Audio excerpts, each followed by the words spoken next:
Sisi mashabiki wa Yanga ndio tuna uwezo wa kuifanya timu yetu kuchukua ubingwa msimu huu wa 5 mfululizo. Kama sisi tutakuwa weapon ya kwanza kuwajeruhi wachezaji, tutakuwa tunakosea.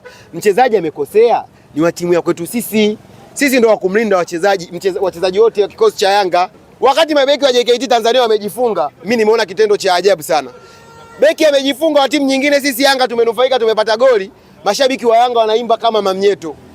Totally unfair kabisa. Yaani mchezaji ambaye tunamtegemea kapteni anajifunga mchezaji wa timu nyingine, mashabiki wa Yanga wanaimba kama mamnyeto. Serious.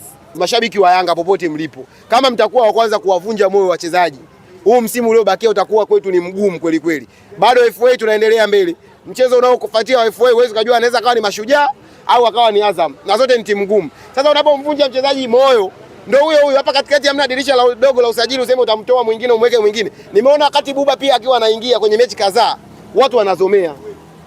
Akishika mpira watu wanamwombea akosee. Yaani imefika sehemu tena sio mchezaji wa Yanga akosee, sisi ndo tuzomee. Mashabiki wa Yanga tunaanza sisi kuwasema wachezaji, hawa ndo wachezaji tunawategemea dede. Mpaka finali FA, mpaka kuchukua ubingwa. Kama utamtukana Mamnyeto, kesho kutwa atajifunga mwingine utamtukana. Wachezaji wa kikosi cha kwanza watabaki 9. Kwa hiyo mashabiki wa Yanga, sisi ndo tuwe wa kwanza kuwalinda wachezaji wa Yanga kabla ya adui mwingine wa pembeni. Simba akitania Mamnyeto kujifunga, unaelewa. Chasambi alijifunga, sisi tukatania.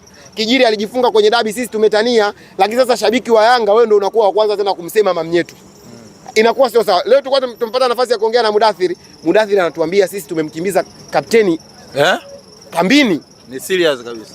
Sasa Mamnyeto anaona pressure anayopelekewa na mashabiki ni kubwa, anaona akija uwanjani akiharibu atakuwa mbuzi wa kafara, anafanya kuzikimbia mechi. Isra tumeshindwa kumpa moyo. Isra mpaka leo ameomba abidi apumzike kwenye timu. Mimi kwa naongea na tangu ile adabu. Kuulizia Isra yuko wapi? Nikajua labda Isra kuna shida imetokea kwenye timu. Kumbe Isra pressure aliyopelekewa mpaka ameomba apumzike. Leo hii tena Mamnyeto kwa mujibu wa Mudathiri wanasema Mamnyeto tena anakimbia kambini aonekane. Sasa wanapozidi kupungua dede inaleta hatari. Mamnyeto mechi ya dabi kwenye uwanja huu ambao leo hakuepo, ametupa alama moja.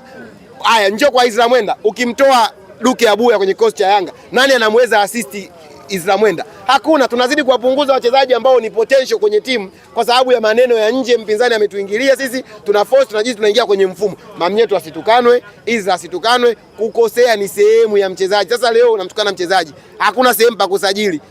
Ujui ya ukwasi ataumia, utamhitaji Isra. Ujui Asinki ataumia, Baka ataumia, unamhitaji Mamnyeto. Kwa nini watu wanatukana wachezaji wa Yanga? Tena mashabiki wa Yanga. Mimi binafsi kama ni shabiki wa Yanga wanamtukana mchezaji wa Yanga, mimi nakuwa against na wewe. Hata mchezaji ajifunge hivi makusudi, huwezi kujua mchezaji amepata na nini. Sasa wewe ndio unatakiwa kumlinda mchezaji. Sasa unaingia kwenye mtego wa watu wa Simba